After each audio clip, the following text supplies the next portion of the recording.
The Epic Encounter series is on a roll lately with its boss boxes. I think we went through a little bit of a lull with some smaller boss minis for a while there, but with the Demon earlier this year, and with the big construct we have here, we are back in the big leagues. I legitimately gasped when I took this mini out of the box. So with thanks to Steamforged Games, let me show you what we've got here and compare it to what we've had before as we take a look at Realm of the Titan.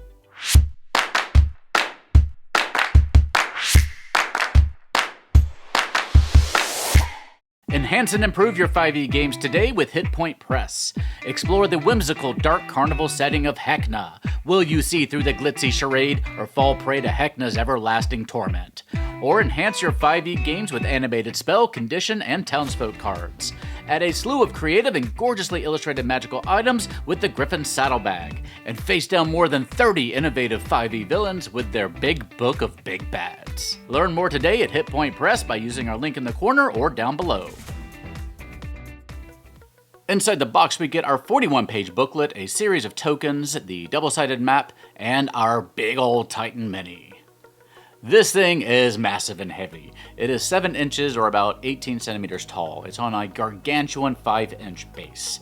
Like the Steelborn, the origin of the Titan is unknown. Like all boss boxes, the lore offered in the book gives you several ingredients that you can use to fit the villain to your narrative. Maybe it's an ancient weapon of mass destruction, or a guardian of a long-forgotten city. Maybe it marches down from the mountains in the wintertime, leaving destruction in its wake. But it is very alien in appearance, unnatural, and unsettling. Perhaps it guards the factory where the main Steel Force soldiers are manufactured, and it raids villages for supplies to burn for its furnaces. It's entirely up to you.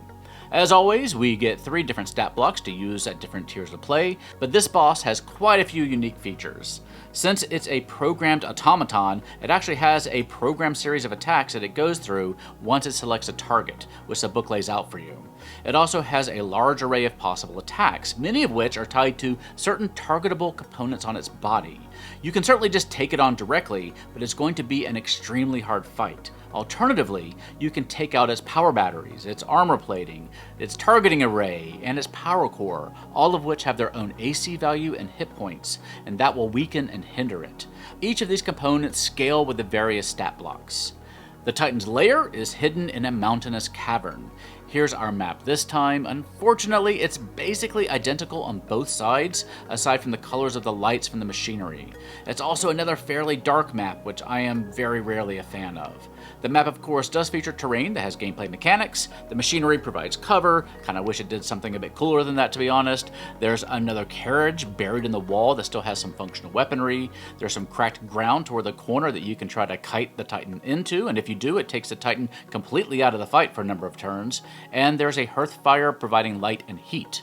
So this box has one of the coolest minis we've gotten yet from Epic Encounters, though it is admittedly not universally useful for all campaigns like a dragon or a manticore might be. I do think it might lure in players from other games like Starfinder though, and it's not that far off from an Iron Golem, so maybe it's just fine. The programmed attacks and all the targetable components and the wide variety of weapons at the Titan's command will make the fight super interesting, full of important decisions for the players. Those who might have a tinkering background might be able to identify some of what those components might do, or maybe your learned wizard can do a history check to see if he's read anything about them. I do love a good history check. I am disappointed in the map though. We had this absolutely gorgeous series of painterly maps back in the Bandit Titan, our Bandit Twins, and the Manticore boxes, but we somehow slipped back into these quite dark maps that just don't quite do it for me. It's also a map that's going to be a little bit tricky to repurpose, and we don't even get a different layout of the features like we used to. So gameplay, top marks. Mini, yeah, really top marks. And I want to see what you can do when you paint this up. Map, meh. But I am really curious to hear what you all think about it. Realm of the Titan will be available on October 7th, 2025 for between $50 and $55, which is a little bit higher than some of our recent bosses. But like I said, this beast is really big, so I am not too surprised. It is the same price as the Dragon Turtle, the Dinosaur, and the Manticore. So let me know what you think in the comment section down below, and I'm always curious to hear what you'd like to see in an upcoming Epic Encounters series box. So let me know. I'm kind of thinking Catfolk might be fun. I know I'm biased, but I think that set would sell like hotcakes. And remember to check out Hit Point Press for Humblewood, animated reference cards, and a whole host of fun settings and adventures and supplements and accessories too. And that's it for me today. So please, for now, take care, have fun, love each other, and I will see you next time at the Gallant Goblin.